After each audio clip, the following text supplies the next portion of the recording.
চিত্রনায়িকা পরীমণি এবার নিজের জীবনের আলোচিত অধ্যায় কারাবাসের অভিজ্ঞতা নিয়ে সিনেমা বানানোর ইঙ্গিত দিলেন। সম্প্রতি এক সাক্ষাৎকারে তিনি বলেন, জেল থেকে বের হওয়ার পরপরই তিনি একটি বই লিখেছেন, যা প্রকাশ করবেন তার ছেলে বড় হলে।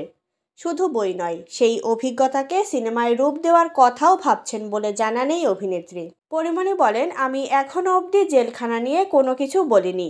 এটা নিয়ে কিছু বলার আগ্রহ নেই। এটা একটা মিথ্যা জিনিস। এটা নিয়ে কিছু বলতে অপ্রিয় সত্যটা মানুষ জানলে আইনের উপরে শ্রদ্ধা হারিয়ে ফেলবে। আমি চাই না কেউ আইনের প্রতি শ্রদ্ধা হারিয়ে ফেলুক। রিমান্ড প্রসঙ্গে পরি বলেন, রিমান্ড একটা ফালতু জিনিস। রিমান্ডের জিনিসপত্র সব ভাঙাচোরা। মানুষকে ভয় দেখানোর জন্য বড় বড় কিছু ছবি লাগানো হয়। আমি বলেছি এগুলো পরিবর্তন করতে, কারণ এগুলো দেখে কেউ ভয় পাবে না। তিনি আরও বলেন, আমাকে কেন আটক করেছে নিজেরাও জানতো না। একজন আর একজনকে জিজ্ঞেস করতো। আগে তো কথা বলতে জানতে হবে। আপনি কি জানতে চাইছেন সেটা আগে ঠিক করতে হবে। কারাগারে কী ধরনের খাবার দেওয়া হতো জানতে চাইলে পরীমণি বলেন, জেলখানাতে অনেক স্বাস্থ্যকর খাবার দেওয়া হয় এবং অনেক খাবার নষ্ট হয়, যেটা দেখে আমার খুব খারাপ লাগে, কারণ ওখানে একদম ফ্রেশ রান্না হয়। জেলখানাতে খুব অয়েল মেনটেনও হয়।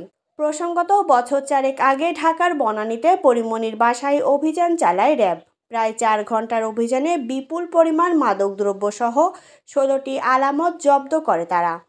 পরদিন মাদকদ্রব্য নিয়ন্ত্রণ আইনে মামলা করে র্যাব, আর পরীমণিকে 3 দফায় মোট 7 দিনের রিমান্ডে নেওয়া হয়।